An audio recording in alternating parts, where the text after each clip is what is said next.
Oh, good afternoon. Alrighty. Happy holidays, everybody. First and foremost, hope everyone had a decent New Year's and all that jazz. So, if you're like me, I'm sure you probably worked it, but we do what we gotta do, right? So, all right. So, yeah. Oh, excuse me. Um, Back in the MD-80, yeah, MD was MD-83. So we got our ox tanks there just in case we decide to make a make a run. But we're not going to do that today. We're going to make a little short trip to Memphis. Definitely not one of my most favorite airports to go, but it's convenient and it's a frequented route.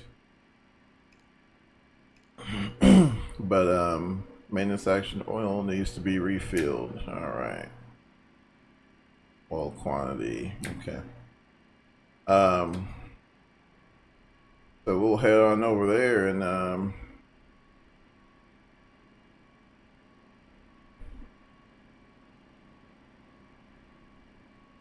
see what's going on. Maybe go back to that. What's over there? I forget what kind of food's over there. I think it's Three Pigs barbecue in the airport, Lenny's. Unless they added something else, that's pretty much it. Alright, so we're getting boarded here. So pretty much everything's set up. I've already got the flight plan put in there. Basically, same as usual. Takeoff 17 right. Vectors to FORCK, I think. And then from there, probably direct ELD, El Dorado, and then the Hobart 3 into Memphis. That's pretty much it. Cruising altitude to be 270. And yeah, that's pretty much all she'll give us. Wasn't going to give us much else. I was going to do a flex takeoff or a D-rated takeoff, but we're at 119,000 pounds, and we're probably going to need all the performance we can get out of the engines this morning to get a safe takeoff. So we'll just go with our normal takeoff there. Got our speeds already put in there. Yeah, we just gotta throw bags and we'll be ready to go. See, so got our start pump on, that's on. Got our air on, so we'll go ahead and bring all of our electrical load onto our APU. Got the air on. I already got my bleeds open, so don't need to worry about that. Yes, sir. Let's disconnect all. Thanks. So we should lose that. See if they close the door for us. Now they're supposed to be updated to where it'll sync with GSX. Yeah, it did. Okay, so we're good. Got all the doors shut. That's nice. All right, so I guess we're about ready for departure. All right, so got that on. And we'll go ahead and start from up here and work our way down. So we'll get our fuel pumps on, both left and right, forward and aft. Pumps on. We can turn off that start pump. Seatbelt signs on. And we'll give them a little smidge of the air before we start up. Alright, let's see, that's good. Won't need that. There's no fuel in the ox tanks. Any collisions on. And we'll just meander down over here. Get our hydraulic pumps on, being that we need to pressurize the right side as that has most of our powers most of our components we need for pushback operations. Alright, so we'll get that gate out of the way. And we can go ahead and request pushback and departure. Gonna be pointing to the left, I think. No. Alright, let's run through the checklist real quick. Park brake set, pneumatic pressure, got it. Engine ignition, system A or B, tank pumps are on, anti-collision. APU norm, air conditioner apply off, cross feed levers open, door levers idle. Hello, Captain. We're ready for pushback. Alright, so we'll go ahead and make sure we got all this set. We'll go system B today. Let's see. APU, let's see, norm. Locking gear. And got our cross feeds open. That's it. Now we got our trim set. All that fun stuff, so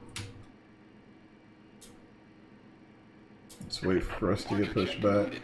Bypass pin inserted. Release parking brakes. Gonna release the brake. Fencing push. All engines clear. Start at will. Alright, make sure we're clear on the right. Normally I'll do like one last look here and make sure we got good pneumatic pressure. So we'll go ahead and roll that right engine. Wait for about 22-23% on our N2. And you'll notice here our EGT, once you get that cool air blowing over it, EGT start cooling off. You'll notice it more if, let's say we were doing like a quick turn or something like that. You'll notice a lot more. You'll notice that temp start to come down once you start spinning the compressor.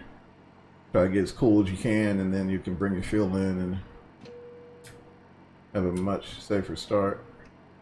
Alright, that's number 2. Make sure generator's putting out. Alright, good there. Clear on the left. Start left engine.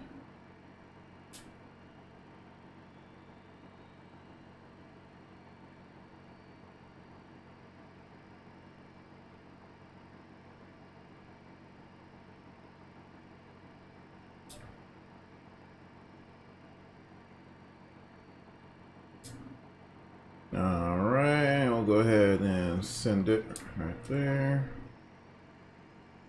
Gas coming down, GT is coming up, and that should follow behind it there. Yep, looking pretty good. Generator just came online, and alright, good voltage there. We can go ahead and turn this off. Turn this back on. And I'll just normally especially now, you don't really need it for any ice or anything. You can just go ahead and close your cross bleeds now, and we'll turn off that start valve. Normally after startup, that's the first thing you hit. You want to go ahead and get that start valve off. So anti-ice on.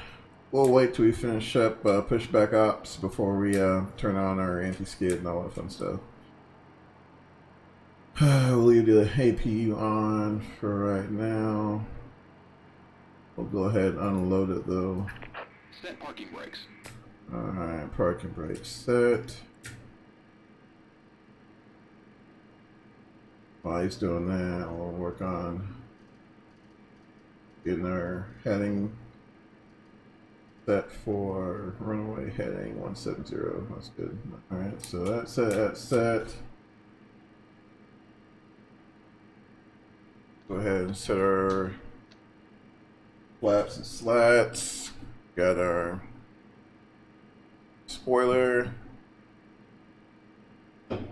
armed. I normally wait till we're at the whole shore marker before we do our auto brake. Yeah, it's good, it's good. Go ahead and put these guys in a full auto. Field elevation. Tow truck disconnected. Bypass pin removed. 600 feet, I believe. That's good. Okay. Alright, start check, condition off, heater set, airfoil, oil, and engine NTIs as required. Air conditioning, door cue light checked off. Left is clear. Which we should Right is clear. have all doors closed. Cool. Cool. Alrighty. Yeah, that's pretty much it. Anti-skid and yaw damper. And we're ready to go. I mean, it's a lot going on in the MD-80, but it's really not that bad. Especially once you kind of get into the flow. Now, you will have to move this to kind of get your lower display there in view when you verify, make sure your flight plan, everything's in order. There we go. Just a little bump and thrust, and then just kind of gently roll her back, and she'll scoot along nicely. So yeah, I was going to do a trip from Minneapolis to Minot, North Dakota, until I saw the 110 knot headwind, and I'd just rather not take 2 hours to run a 300-400 mile flight. So we'll hold off on that for the time being. I mean, it's not saying it's going to take 2 hours. It's exaggeration, of course, but still. So probably we won't be seeing the MD-80 for American Airlines, flying for American this Christmas. I think this is going to be it. They're going to roll them all out of circulation, and that's going to be the end of an era. That's for sure. I mean, I'm not going to sit there and lie. The MD-80, 727, all those older aircraft that we don't see at the airports anymore were the aircraft that kind of got me in aviation 20 some odd years ago. And kind of sad to see him go. Not going to lie. I think Delta is still running a few 88s. But as far as the 83/82, whatever, I mean, they're gone. They're pretty much gone. I think you have to look at the schedule pretty hard on American's end to see if maybe you can find I mean, if you just got that kind of time to just take random flights just because an airplane's retiring, I mean, I would love that, but you know, unfortunately, we don't all have that luxury. But you know, if you do, please take pictures and video, because won't be seeing them anymore. But yeah, you'd have to look pretty hard now in the schedule to find one.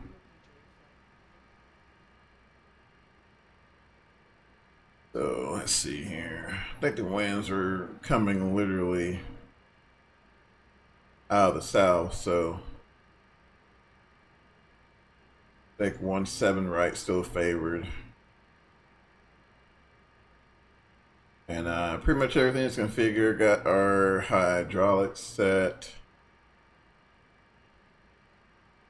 Or hydraulics, whatever you want to call it. Pretty much everything's set, ready to go. Normal takeoff, so what? Run up. 50% 2. So we'll be giving her all she's got. Like I said, I mean, you can probably be fine. Dallas has plenty of real estate to run a D-rated takeoff. I mean, you'd probably be fine, but the only thing with D-rated takeoffs is, of course, it's a calculation using a bunch of different variables: your QNH, temperature, outside air temperature,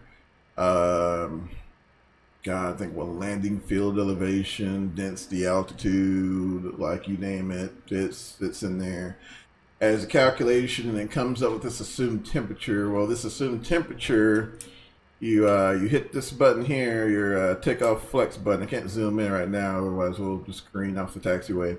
But hit that button there and just rotate this dial here to assume temperature, and that's what sets up your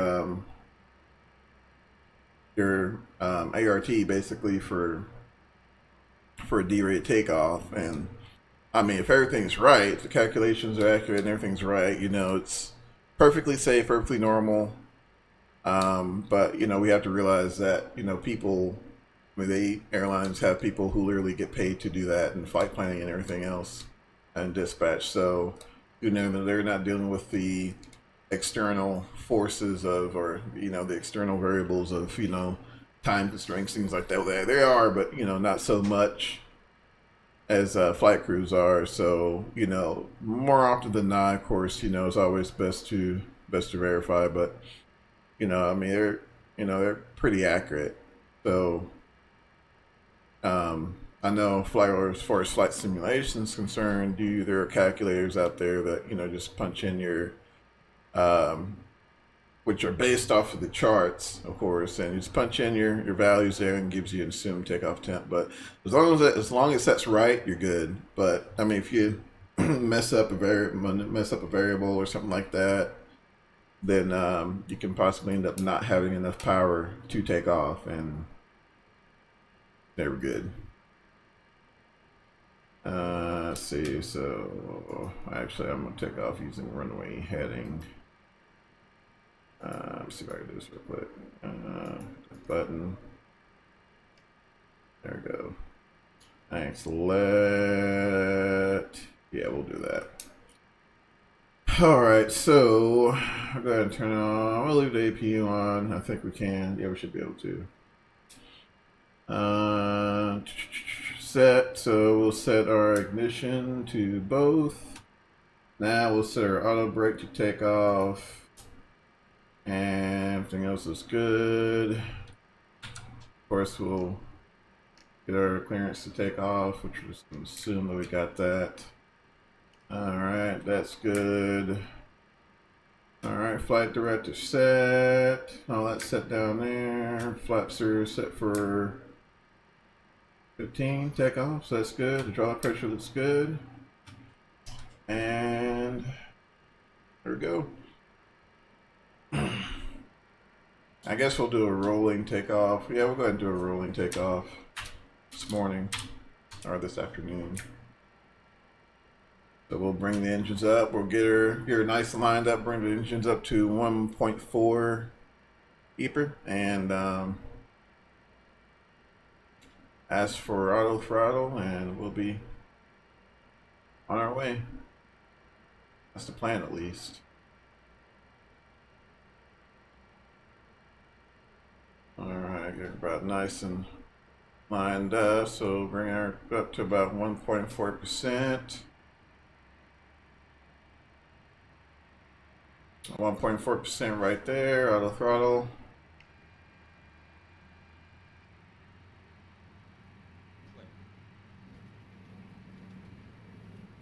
Yeah, well, she holds it. Sometimes she holds it, sometimes she goes a little bit above like that, so still kind of have to, you know, we're also dealing with PC throttles as well, so.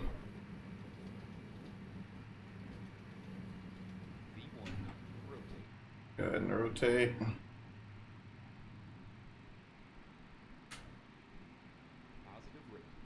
And gear up.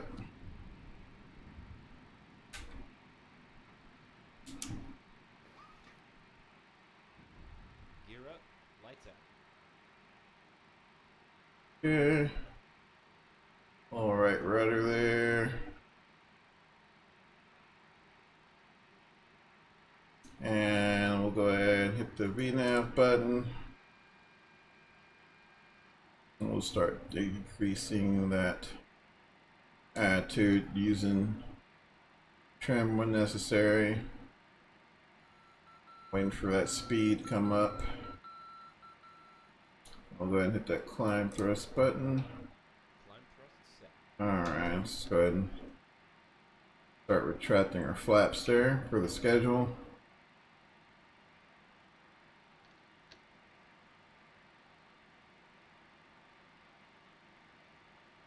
And let's see, flap 0, and wait a little bit. I'm gonna hold off just a little bit on the slats so we come up some more. Alright, got 200 right there. Go ahead and retract the slats. I was going to say last retract, but you know. Alright, try to do this and try to. Alright, so we'll hit T-Rex. Cute. Alright, lower that attitude real quick. Nav mode. Gear nice and trimmed out. Helps out a lot. Especially you'll be doing more nose down trim coming off takeoff than anything else. With the way the center of gravity is set up on this airplane.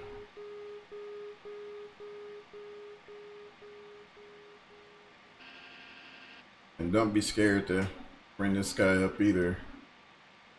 That's real life, you know, you can kind of, you can see this much more clearly. So you can fly the flight director a lot easier. Normally right now you'll be doing a climb checklist, which actually, let's go ahead and do that. Let's go ahead and do that. We'll go ahead and give that to auto, climb checklist. So have takeoff checklist, brake temp, chat, we're good of course. Landing gear off, auto brake. Auto brake off. Flap and slats lever up. Engine ignition selector. We're not being kind of preset or anything, so we're turn that off. APU off. Center tank pump. It's an auto as required. Altimeter set, and yeah, that's pretty much it. So what we'll do here,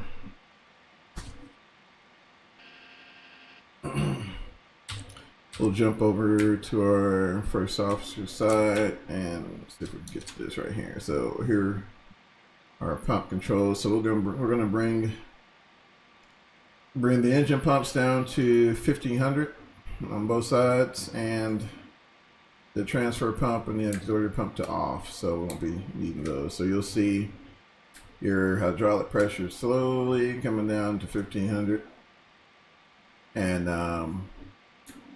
you'll ride 1500 for the remainder of the trip up until you're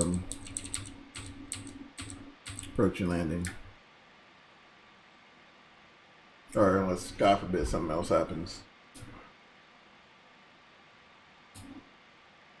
So we're coming out of Dallas there, 9,000 feet.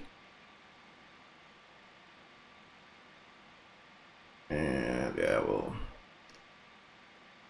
go ahead and start bringing this guy up here. Landing lights up. And you'll start seeing this thing shallow out in attitude and start getting, start leaning into cruise speed. This here is coming up 250. About 287 knots. Still in climb mode. Engines look good. So, hey man, what's going on, bud?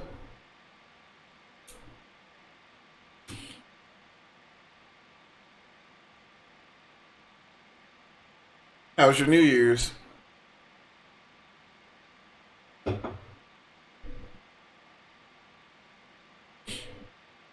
All right, crossing Paxton. Let me zoom out a little bit.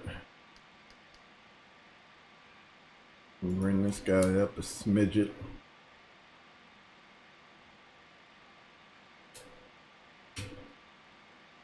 So, I mean, of course, one of the main reasons, or one of the, a lot of the complaints you'll hear about the MD-83 is the climb performance isn't just all the way, isn't quite that good. But I really, I don't know. I mean, just looking at from what we see in the sim, I mean, it's decent. It's not the best we've seen. It's not like we're coming up 4,000 foot per minute and 757 or something like that. But I mean, it's decent. Right now, 2,000 foot per minute. 2,000 foot per minute. The 83s and the 88s, of course, are going to be running your Pratt & Whitney JTAD 217C and your 219 engines, which I think 21,000 pounds of thrust or something like that, versus 2170 or something like 21,700, something like that. So I mean, huge improvement, over the 81s back in the day. So I mean, you get decent climb performance. Now, mind you, of course, it is a little cooler. Hot and high, they definitely suffer. There's no sense in me lying about that. But I mean, for the most part, it does the job. But of course, they're noisy. No one wants to deal with them anymore. I mean, they're down a lot now. I know traveling out of DFW here locally, you'll get quite a few maintenance delays nowadays. I mean, they're old. I mean, they're old. I mean, just honestly, I think it's a testament just to their endurance that they're been able to. I mean, heck, I think there's some of them out there now that pushing 20-30 years old. So I mean, with that being said, it's time. It really is. It's time, to make way for the latest generation. I think what Delta picked up, starting getting deliveries of their Airbus 220 now. So you're starting. Of course, I'm sure American's going to be picking up some newer equipment as well. But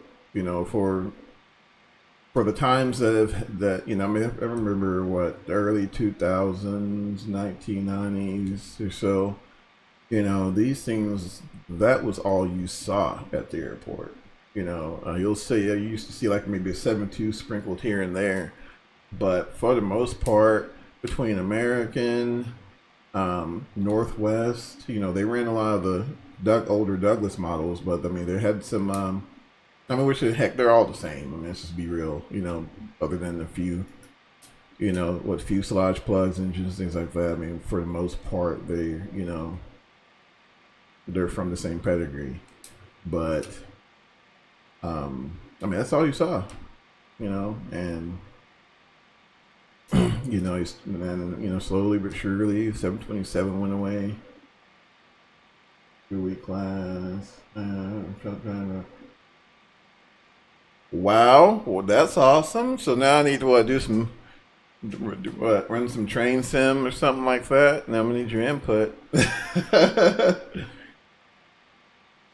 I was looking at a few train sim streams yesterday. I think Run 8 or something like that is what a lot of people are swearing by, being with the realism and everything as far as the brakes and the tension and all that fun stuff. Yeah, that's gonna be, and definitely keep me posted on how that goes, man. That's awesome.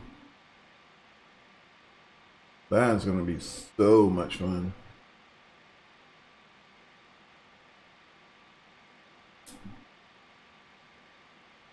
In fact, I had a brother-in-law and used to truck drive. He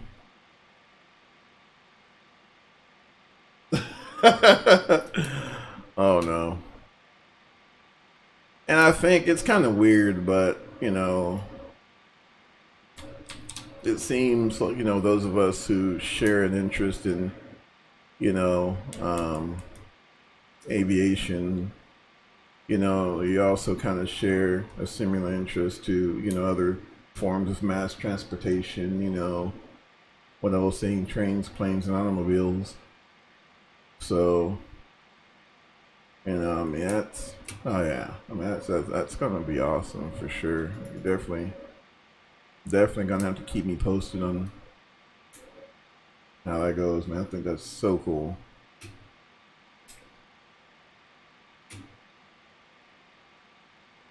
Just make sure you see, if you see any rail fans or anything, be sure you wave at them. Who knows, may inspire that next generation.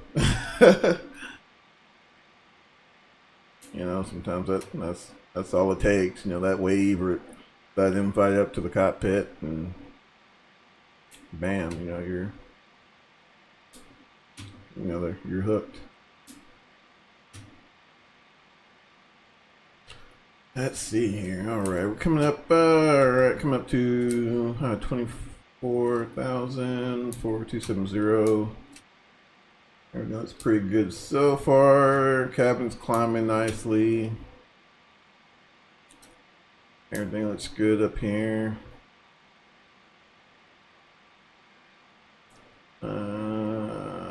Packs look good there. Nothing crazy. No enunciations on the panel. So, and you know, going back to the MD for a moment. I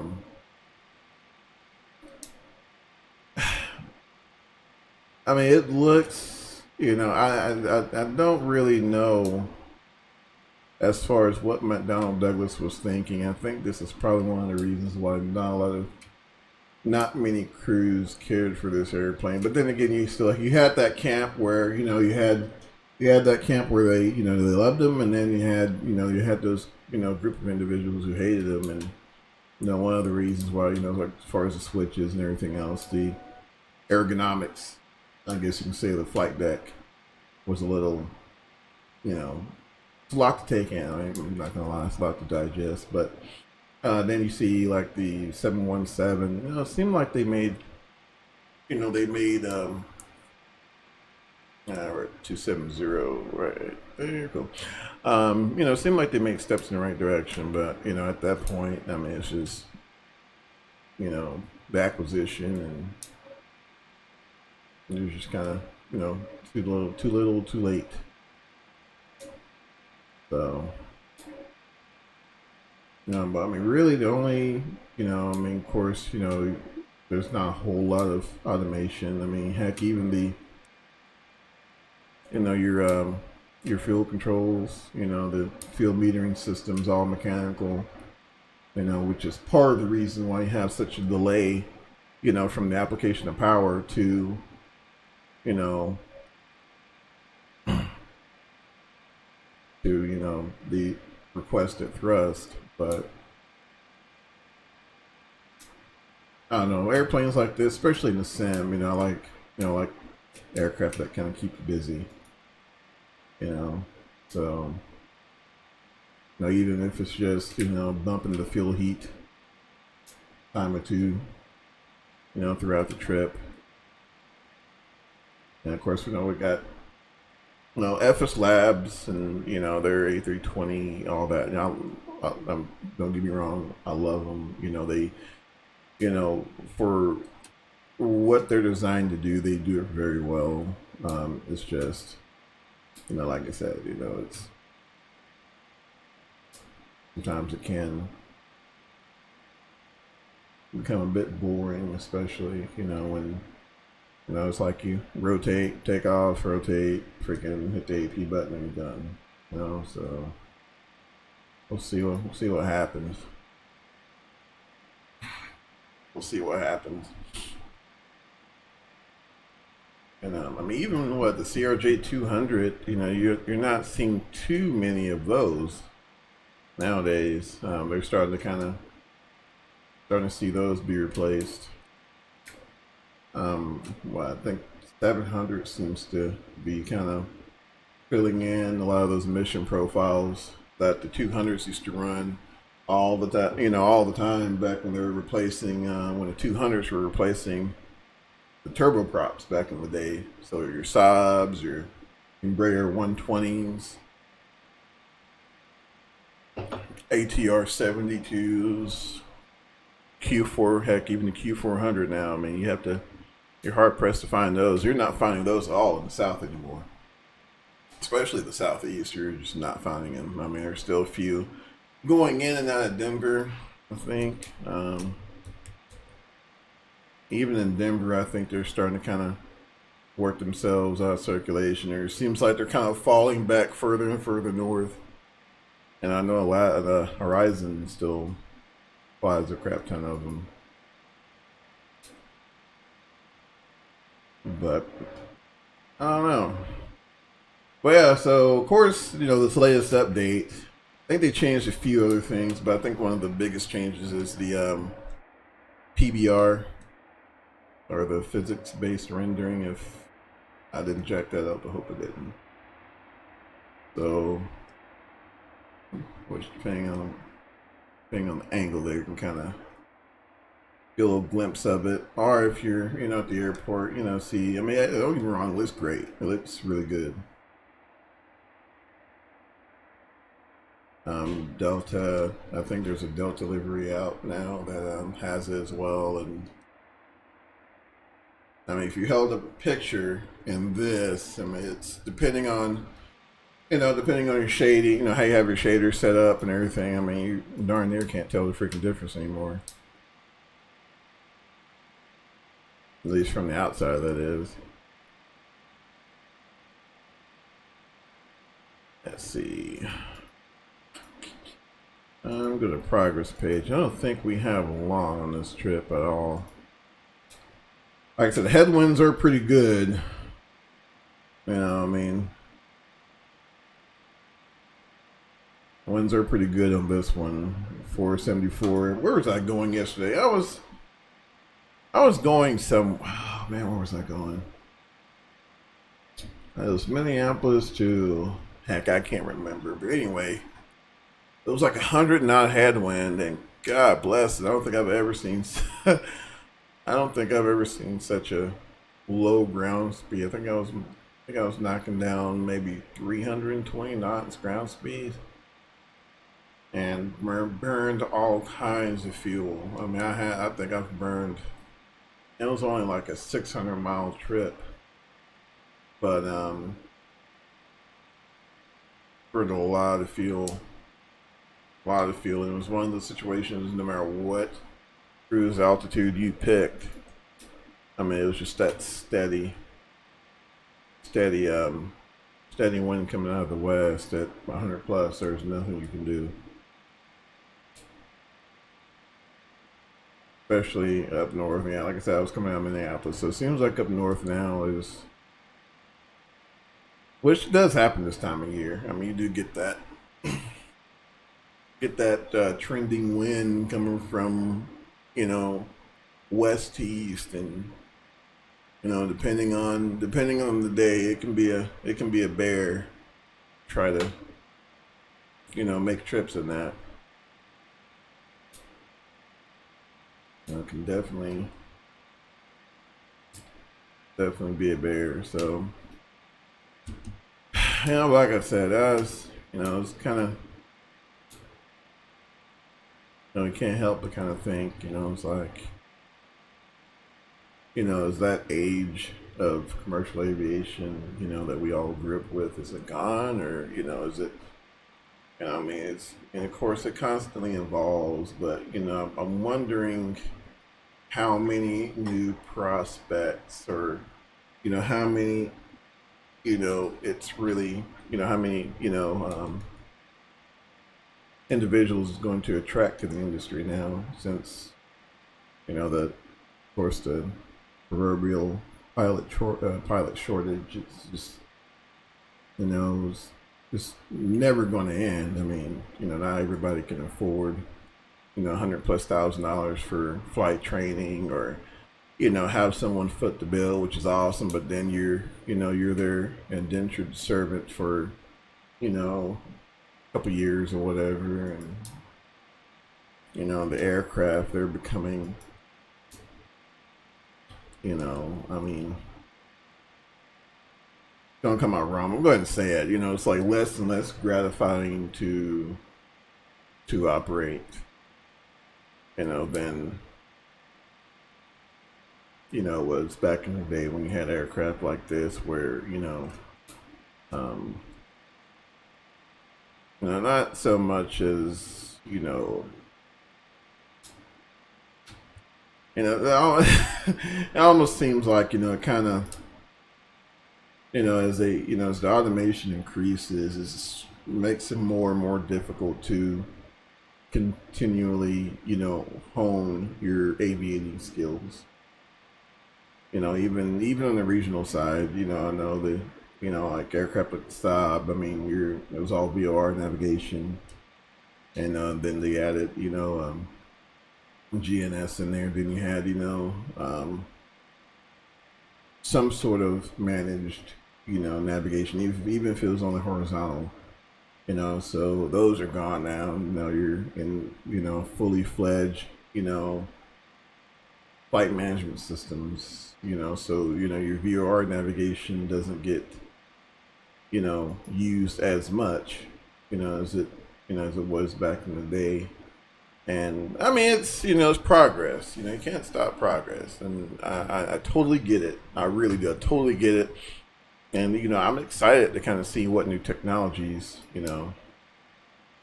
come about. But like I said, the flying, like the Airbus and aircraft like that now, and you can't help but wonder, it's like, man, if crews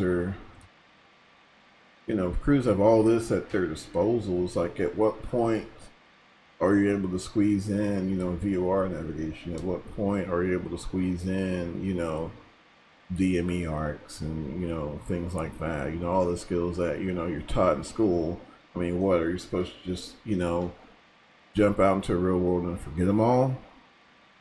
It kind of, just, I couldn't imagine being in the industry now. You're trying to fight that button pusher, label. Seems as times go on, it becomes more and more difficult to prevent that from happening. But I mean, that's the reality. I mean, that's what we're faced with now. The computer is much more efficient in performing day-to-day operations, airline operations, than humans are. I mean, there's just no, there's just no point in even trying to sugarcoat it. I mean, even in other, other transportation industries, or especially mass transportation, or freight moving, things like that. I mean, who knows? I mean, who knows how long the engineer and the conductor will be on trains? We don't know. I mean, it could be after my lifetime, or, it could be 10 years from now. We don't know. But, there are people who work day in and day out to engineer, new ways to make things more efficient. And it seems like, more often than not, the trend is to eliminate the human element out of the operation and out of the day-to-day operations of these machines. And and I say that, I mean, we're talking, we might be talking 20, 30 years, what I'm saying, but I mean, I can definitely see that, becoming a reality. You're just walking, flight attendant might be there, or, and I'm sure you may have still, it may go down to a one person flight crew, or who knows, or you may just have someone there to intervene, or someone there just, I mean, we don't know the extent, that, we don't know to what extent they'll go, but I mean, even the systems we have now, I mean, other than takeoff, I mean, pretty much all phases of the flight are pretty much managed, I mean, I mean, hell, even this whole thing. You can set it up and she'll run an auto landing. I don't know. I'm pretty sure, your hands are, on the yoke and the throttle during the whole process, or darn, pretty darn close to it. Such old technology, but I mean, it's capable of doing it.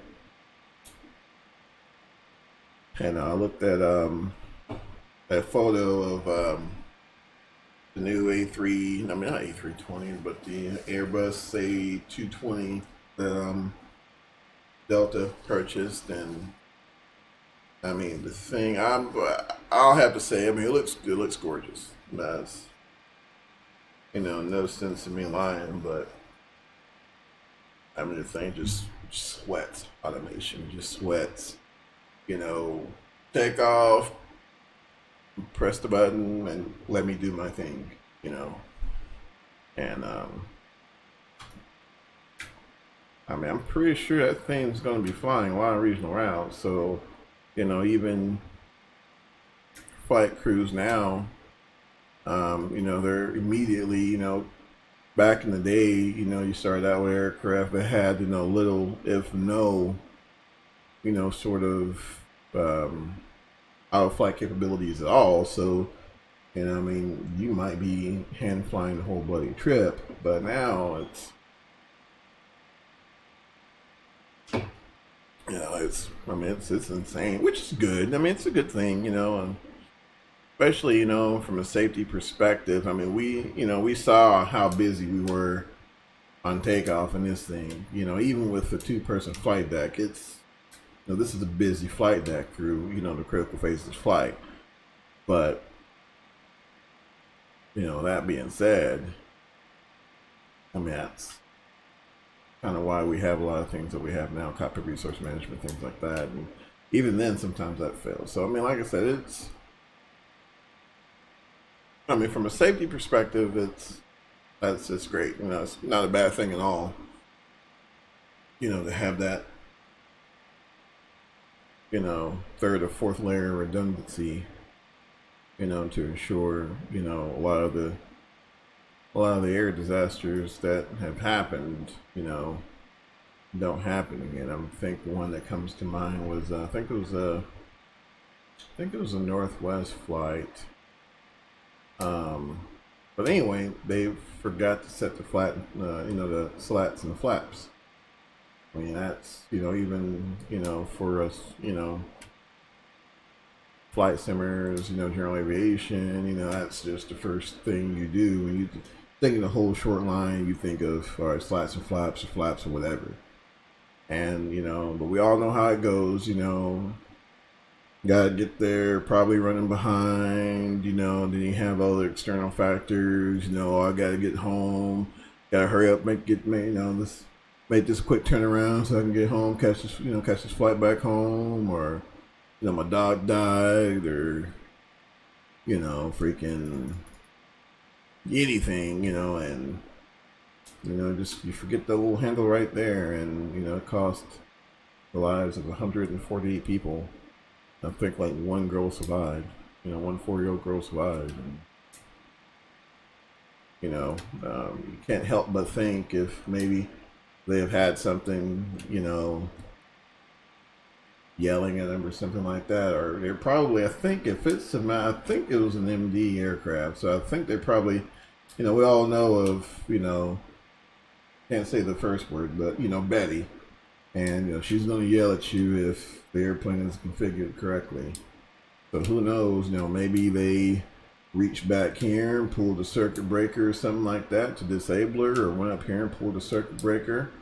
I mean, those of us who've been in the game, we all know what happened. So, things that tend to bug us, we tend to kind of, maybe stuff a paper towel or a napkin or something. I mean, we all know, we know what goes on. So, but, at the end of the day, it costs lives. So, yeah, I mean, and heck, all that automation, I mean, things still happen, But, like I said, I don't know. You know, despite all that, it does kind of, you do still kind of hate to see these things go.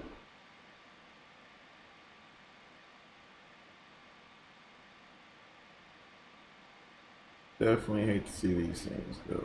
We're at 227 nautical miles out, top of descent, 122. Alright, not too bad. Not too bad. I figured this trip would be pretty quick. But I know what I've been doing here lately, which if you have Facebook, cool. If not, I'm pretty sure you can Google it. But if you're on the FlytheMaddog X Facebook group, you can, someone posted the old flight schedules for Delta, Northwest, and I think it's just Delta, Northwest. That's all I saw. But the old flight schedules, so you can go and look at the flight schedules if you don't quite remember that American used to run this, whatnot. You can pull up the old flight schedule, and pretty much every trip that was ran, during that year or whatever, you can pull it up and fly it. So, and then a bunch of I think someone posted the FCOM, an old FCOM up there. So need some reference material or toilet reading. You got that. Just tons and tons of information on this thing. So even though they're gone in real life, you can still fly them. And then again, I know we kind of say they're gone, but I'm pretty sure there's going to be a startup charter company, or I think there's a couple of MD-87s, the shorter ones. There's a couple of MD-87s that are flying as aerial firefighters, for forest fires and things like that. So, I'm pretty sure some of them will be bought, repurposed, or taken to different countries and repurposed. I think there are still a few of them flying in Africa.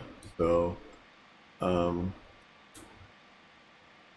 pretty sure you can probably find some liveries, some African-based liveries, and take a few trips down there. I think there's a few still flying in China. So they're now, even though they're going to be gone as far as like North American land, you'll still be able to find a few operators still running these things. So, be too bad. There's me a left turn there.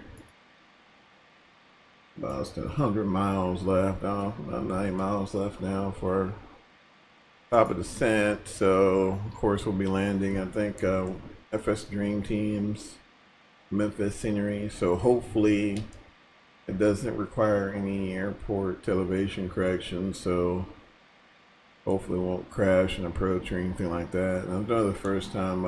I downloaded it and took a flight at it, and I was on approach, and I think I was maybe 100 foot, I think, or whatever, and it crashed. It's like, what the heck? And yeah, you actually got to go, if you run Orbit's global scenery, you got to go in there, or it was OpenLC or one of them. I think it's OpenLC, but you got to go in there and add the elevation correction or disable it or something like that, and it works just fine after that. But other than that, it's awesome scenery. I wish we'll get some updated scenery for like Dallas, Fort Worth. No one's done New Orleans. Why? I have no idea. No one's done New Orleans. Let's see here. Houston Hobby. There's one developer that's done one for Houston Hobby. I think FS Dream Team has one for George Bush in Houston, but it's fairly old. You know, just a little, some, you know, little airport, few airports here and there. Southeast be kind of nice, but I think I've seen Portland done. I don't know how many times. I think FlightBeam is another really good one. They just released a scenery for Portland, Oregon, which I never go to Portland. Who knows? I may check it out. I know I did it on the X-Plane. It was some really nice scenery for Portland on the X-Plane, and flew it, went up there, messed around a little bit. I think someone's working on Detroit. I believe someone's working on Detroit. Atlanta, you know, really don't have much scenery for Atlanta. I don't have any scenery for Atlanta. Oh, airports like that be kind of nice, but I don't know. Gotta see how it goes there. So at some point, I'd like to take advantage of the extended range of the 83 and get a chance to fill up these ox tanks and see what this thing will do. I think what's the Allegiant? Oh, I can't think of what operator, but they had a trip to St. Martin, and what operator was it? I can't think. But maybe like St. Martin or somewhere down in the Caribbean. Be a good flight, kind of run it on to see how she does long range. I think the range it can go up to maybe 2,500 miles with the tanks, with the ox tanks, I believe. 25, something like that, give or take.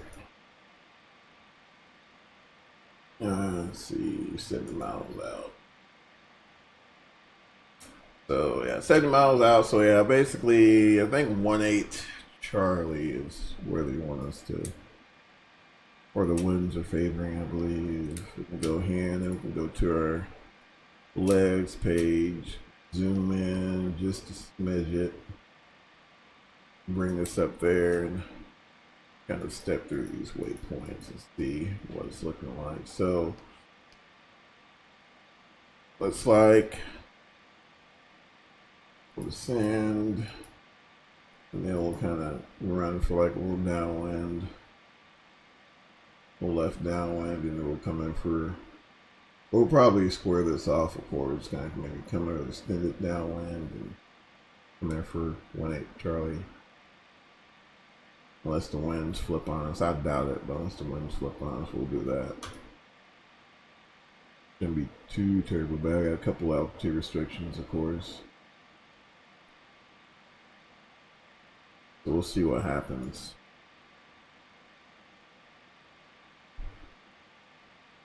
See what happens with that. So, that being said, let's put this back on the map. Zoom out a little bit. That being said, I will probably stick with flaps 28 for landing. I think I've maybe yet to use flaps 40.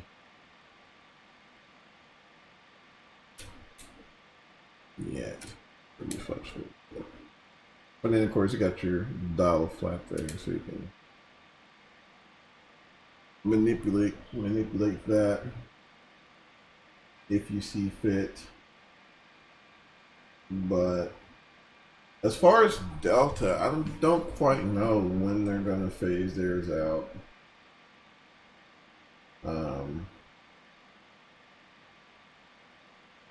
But I recall reading an article where they're actually pulling some of their MD-90s before their 88s. Why? I'm not exactly sure. But for some reason, which the MD-90s have the I think the Rolls-Royce 2500 V2500 on them or something like that. But basically, it's like a long 717. But anyway, apparently they're pulling those out of service a little bit quicker than the 88s, which I'm not exactly sure why. Since I mean, if I'm gonna be mistaken, but I want to say the MD-90s are more fuel efficient than the MD-88s, but they're pulling them. I'm gonna have to read a little more on that, but I thought that was kind of weird. So yes, there are some still. I mean, there are still MD-88s flying. Like I said, their schedule. You probably have to definitely do some digging for their schedule, but I think there are still some that are flying. Which the MD-88 is pretty much the same thing as an MD-83. I think there's like a few enhancements here and there, but for the most part, I want to say the 88 was kind of more of a Delta thing. Like when they bought some 83s, they had a few changes, like minute changes, and they were like, well, heck, I might as well call it an 88 for marketing purposes. So the designation was changed to the MD-88. I thought was kind of odd, or maybe that's just Delta being petty since they spent so much money on all these 83s. I don't know, but like I think one of the add-ons was like the EFIS displays, which I mean there's 83s with the EFIS displays now. So I mean, then of course you got the auxiliary tanks, but I mean they're 83s with the auxiliary tanks, or the capability to have auxiliary tanks with the strengthened forward beams and things like that to mount them on. Yeah, I thought that was kind of weird. So I don't know. And which I don't know. So I mean, if that be the case, I mean, at what point do they start phasing out the 717? Who knows? That I don't recall them saying anything about this year. But that can always change.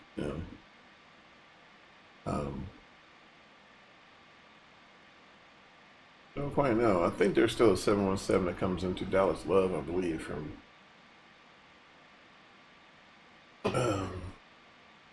so a Delta 717, I believe. But even then, I don't think I've seen that often. I believe they also service DFW as well. Now those schedules, they change all the time.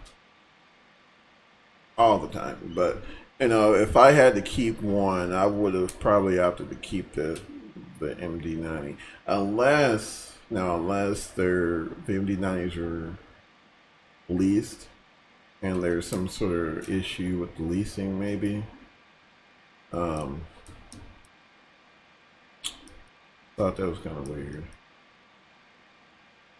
Yeah, I mean, that's the only thing I can think of. Maybe there's an issue with the leasing agreement or something. I don't know. So yeah, look for the MD-90s being gone, which I think, unless Alaska had something, which I think they're pretty much all gone out of Alaska's fleet as well. But I believe Delta was one of the last carriers to run the MD-90. I think. In North America, that is. I don't know about other countries, but I believe in North America, they were one of the last one there. But roll this down about $3,000.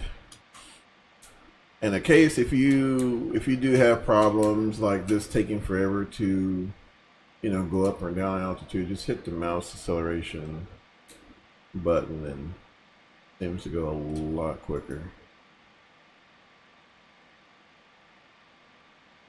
I think about 17, 14 miles now for our time of descent.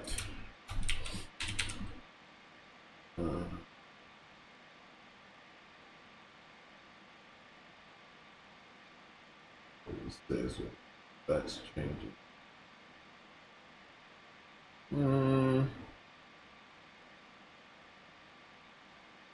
We might try a flaps 40 landing on this one. Well,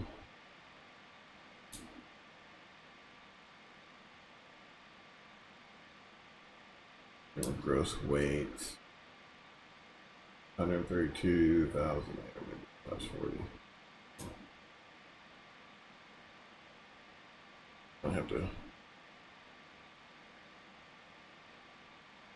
see how things go. I mean, really, it's really not a huge. I mean, if I don't know, if we had maybe a shorter runway to work with, I'd probably be more inclined to maybe do a flaps for most of the airports I've been going to lately. I've been, 8,000-9,000 plus. So I really hadn't had the need hasn't really been called for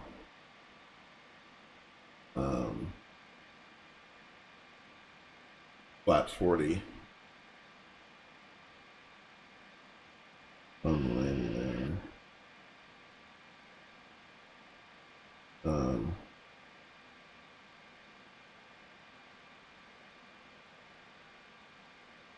Yeah, so I don't know.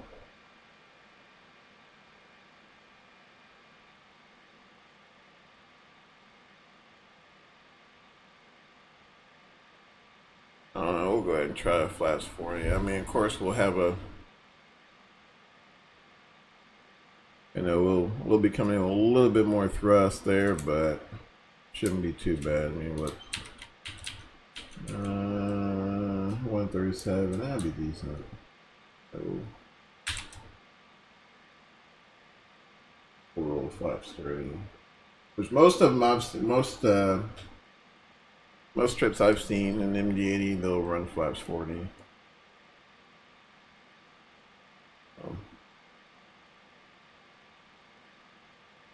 We'll roll with that.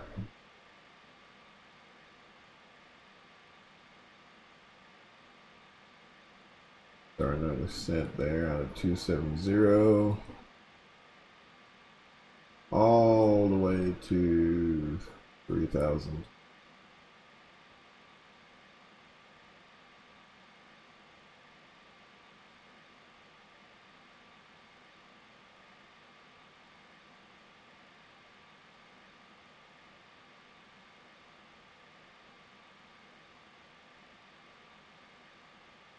See what happens.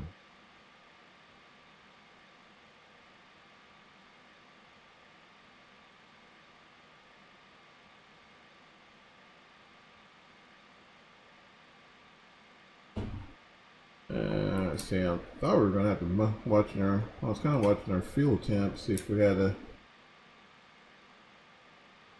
turn the heaters on. I think we're gonna be good.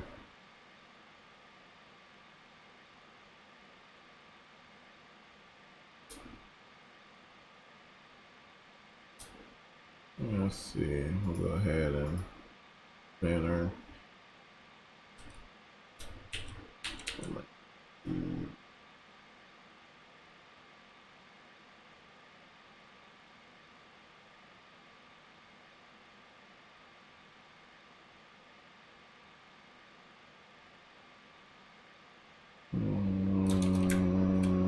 Drag required. Yeah, your little drag.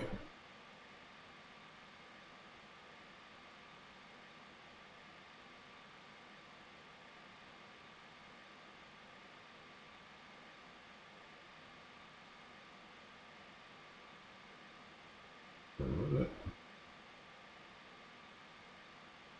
137.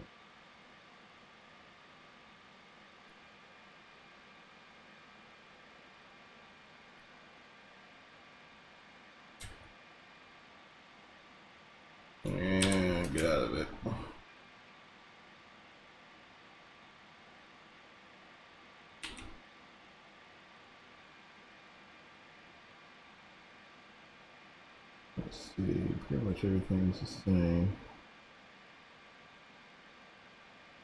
160 there, 184, 235.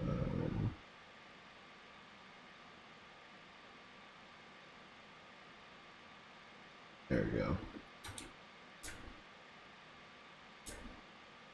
All right. Let's see, drag required. Give it a little drag there.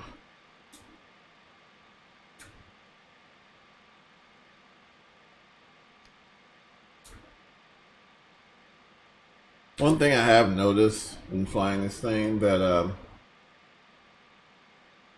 if you do have a problem as far as, you know, maybe your sink rate's a little too high during the landing phase, instead of course, you know, the natural, you know, inclination is to pull back. Try to relax. Try to relax a little bit of that back pressure, and sometimes I'll buy you just a little bit. The way the CG is set up on this thing, you'll actually find yourself increasing the sink rate when you pull back too much on the yoke there. So a lot of drivers recommend just either give it just a little forward pressure or kind of just relaxing some of that back pressure, and that'll buy you a few foot per minute, kind of soften up that landing a little bit. You know, which, I mean, you're not trying to really get a greaser. I mean, you just want a good firm, you know, transition from the way on the wings to the way on the wheels, and especially, you know, when you're landing on contaminated runways. Want to try to get down as firmly and as smoothly as possible. And it looks like that speed kind of lined up a little bit there.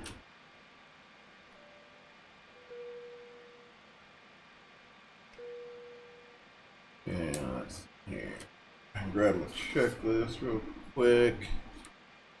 Alright, so MSA, chat, approach and landing briefing, done that. MDF, Australia landed at ground.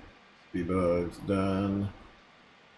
Radio altimeter audio marker set on. Hydraulic system set. So now we'll just bring up our hydraulic pressure to 3 grand both sides and hit that transfer and auxiliary pump on, just in case.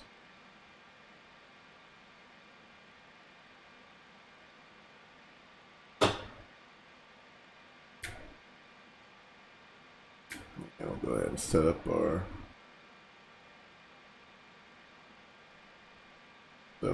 list there.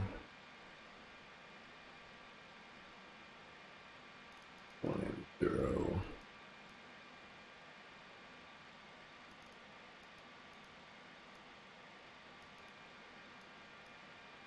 There we go.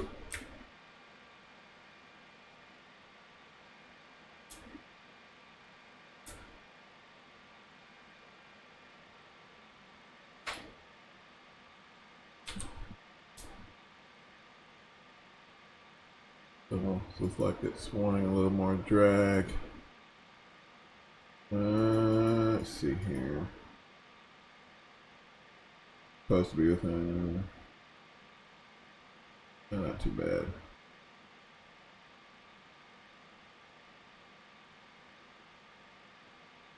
Not too bad there. Should hit that waypoint here shortly. The 9,000 between 9,000 at Twickle.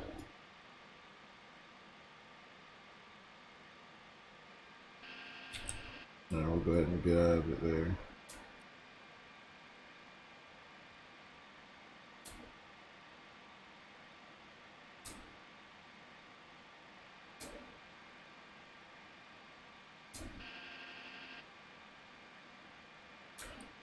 Tell you what, that orbit scenery definitely, or that land class definitely makes a huge difference as far as just the look. I mean, this, if you've ever flown over the Memphis area, it's pretty close to this. Pretty dang close.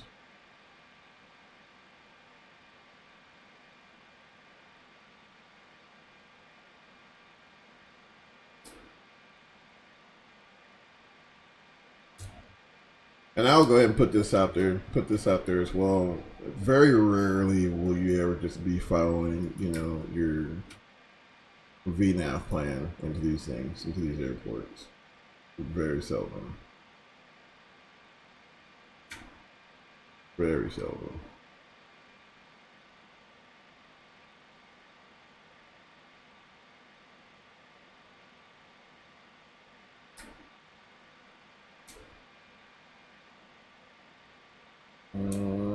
It's about 11,000 there. As you can see, you know, went through a checklist pretty quick. I mean, because once everything's configured and set, it's really not a whole lot to do as far as like operationally wise, other than just, you know, fly the airplane.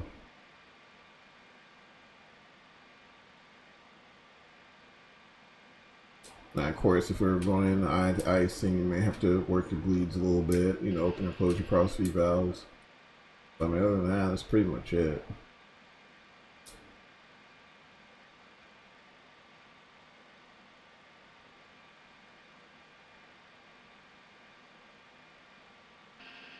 Like just left turn north here. It's basically going to be our downwind portion. And we'll go ahead and bring in some spoilers to kind of help us out. I'll also drop that those landing lights as well. It does add a little drag. Help us slow down.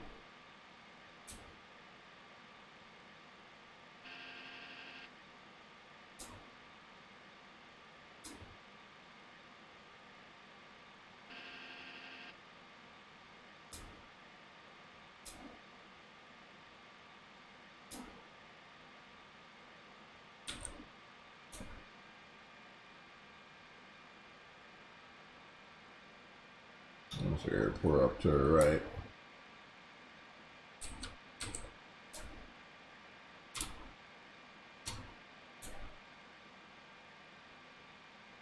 Up to the right there, so we'll come out, make it downwind, we're on downwind now, make a base leg, and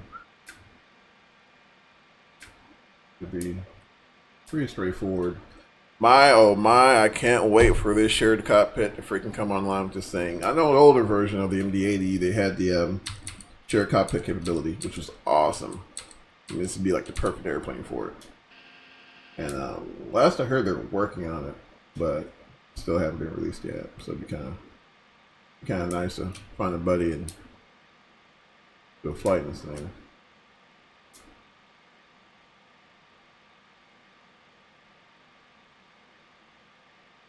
Alright, we're coming out 8,000 there.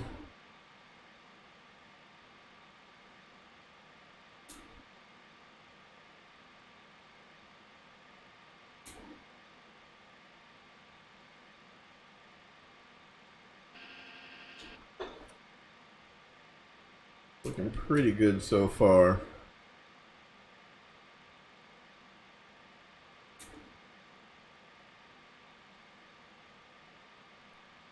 Let's double check, make sure our ILS frequencies match up. If you can, you want to take the opportunity to ident, and make sure that Morse code identifier is accurate.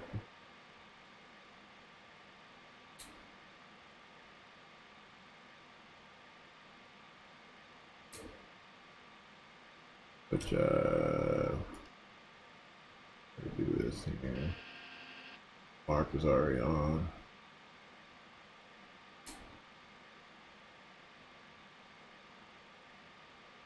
Okay. So really at this point, I mean, we would just be getting vectored. by ATCs. Probably what we're going to be doing here. We're going to let's see here.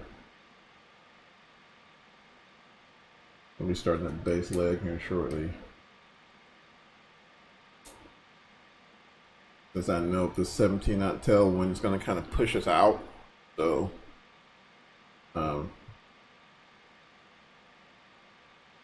starting to turn early would probably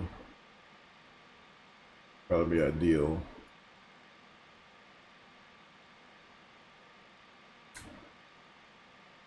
So we're going to do here, there.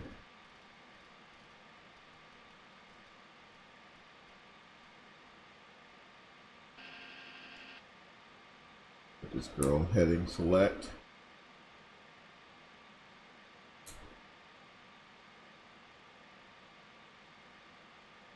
And let's see, we'll put her in speed mode, which will take us out of the VNAV descent and put us into variable speed. So kind of manipulate our variable speed a little bit.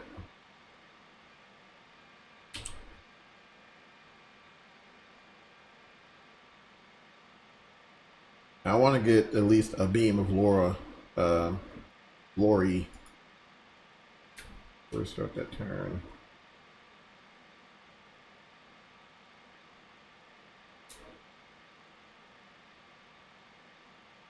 Shallow up just a little bit here.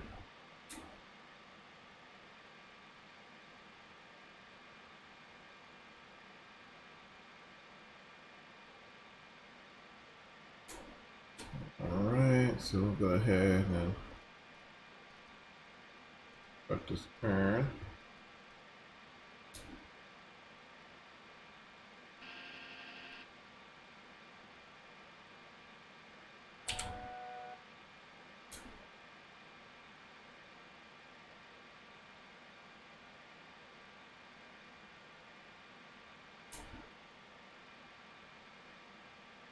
And let's see, work on getting the approach checklist going. Let's see, fuel signs on, fuel system set, temperature bugs cross checked, approach checklist complete.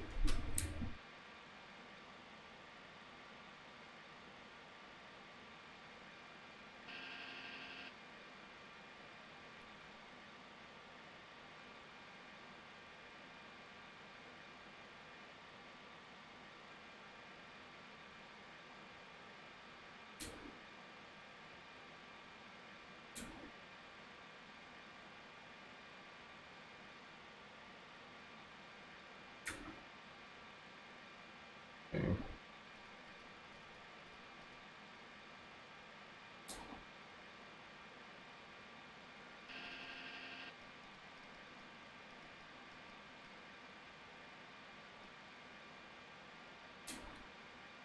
Slow to about 190.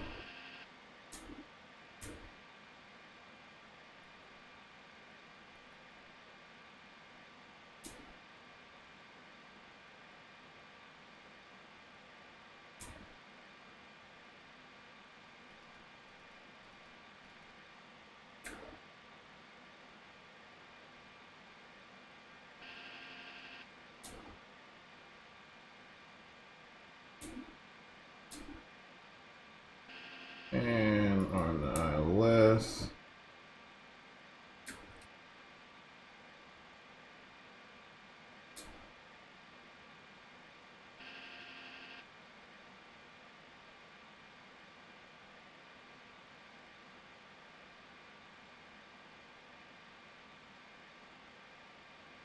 go ahead and kick in some flats there. Slats extended.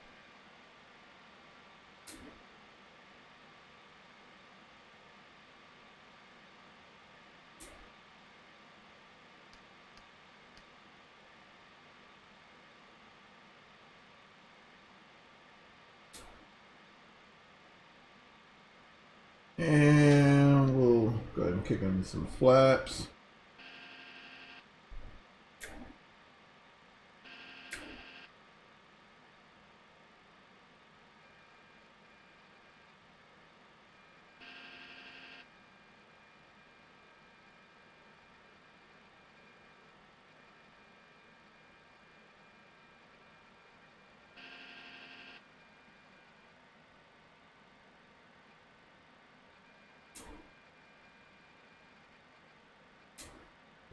Excuse me. We'll hold this for a little bit until we intercept the glide slope.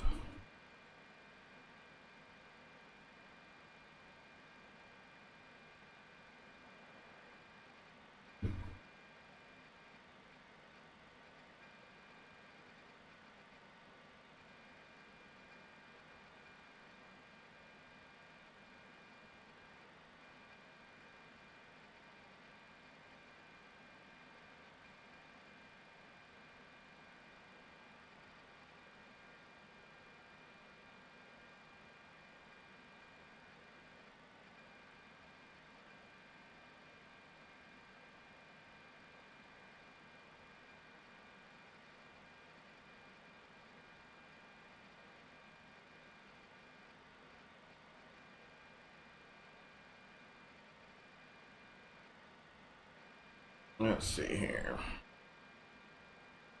Alright, glide slope alive. We'll go ahead and slow down there to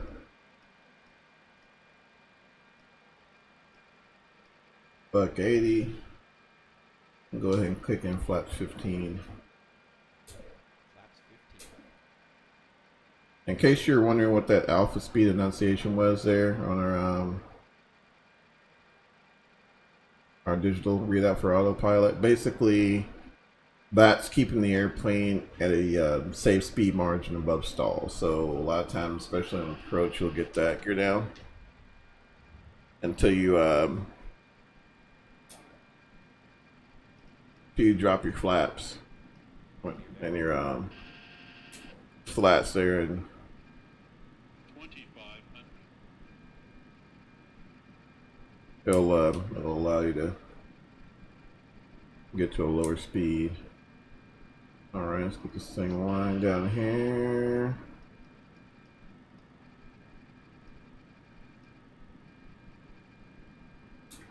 $139. And we're gonna drop flaps 28. Stabilizer motion. Flaps 28. And flaps 40.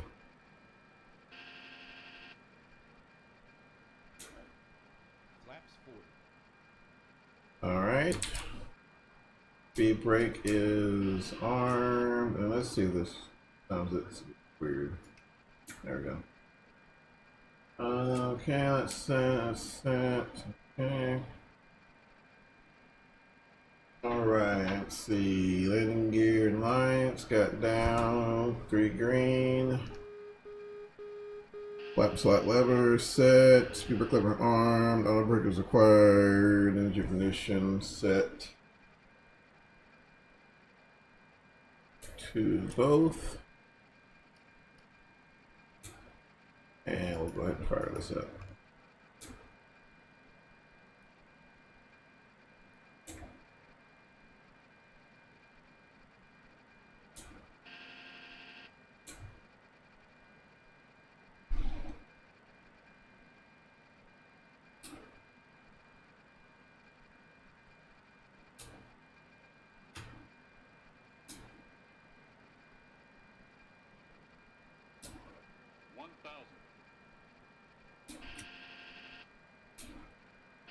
And I'll go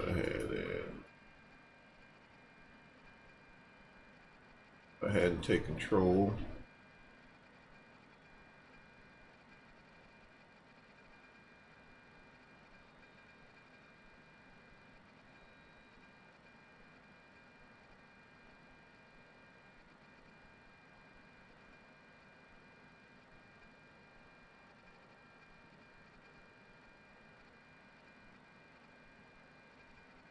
Continue flying the flight director there.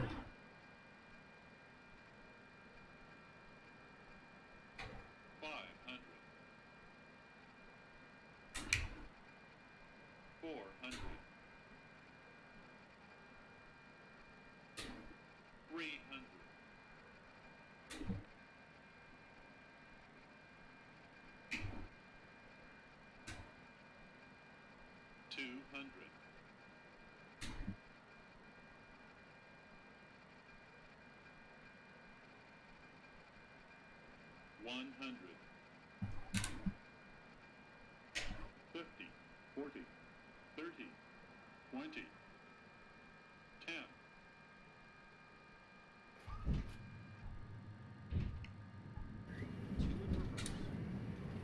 Forward down those down there. So what the heck was that? And I forgot the little sound effects from the airport. 60 knots. First lights out. First lights out. Forgot about those. God, what the heck was that? Alright, ease up on the brakes there. So you can definitely tell the difference in that, you know, coming up with flaps 40, you know, much less runway used. So, I mean, this kind of goes to show you if you got them, you know, use them. If it's going to give you a better safety margin, definitely use them. Ladies and gentlemen, welcome. Please remain seated and Alright, let's get things cleaned up here. sign has been turned off. Passengers continuing And if you're at an airport that's, you know, has a lot of issues with FOD or just air, once again, on the side of caution, you can always leave your flaps down to 15 and now we wish you a pleasant stay and thank you for choosing our that'll help you out just a little bit. Try to keep that FOD out of the engines there. Alright, so let's see. That's okay. I'm gonna check this real quick. Landing flaps up. Our 4 eyes off. Throttle brake off. Radar off. Alright. After landing checklist is complete. And screw it, B14 is good. Since we don't have a marshaller, kind of we'll cheat a little bit.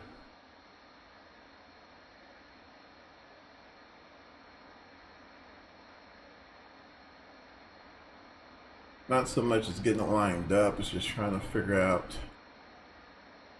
knowing at what point to stop.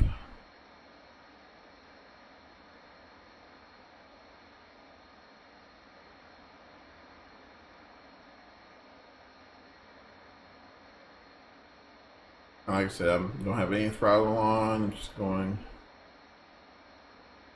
I'm just off auto thrust there. I'm setting line. We'll stop it right there. All right, so go ahead and shut these guys off. Reset our breaker. There we go. Normally, you'll go ahead and have your both buses on before you do that. But and swing over here real quick and turn off left or right hydraulics. Up, leave that on. That's off. Throw that master caution.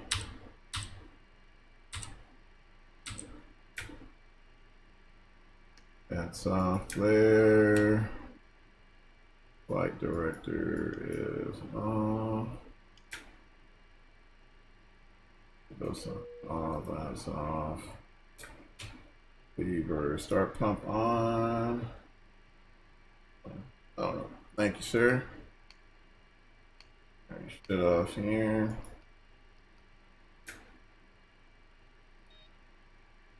Yes, sir. Call for that power. Stand by. Anti-ice off. Can't tell you if this gate will work or not. I think it's a SODI gate, it should work. Gateway Bravo 14. Oh, there we go. It does work. Okay. Definitely appreciate that, sir. Appreciate you swinging by, man. Haven't seen you in a while. And like I said, good luck at that training there. And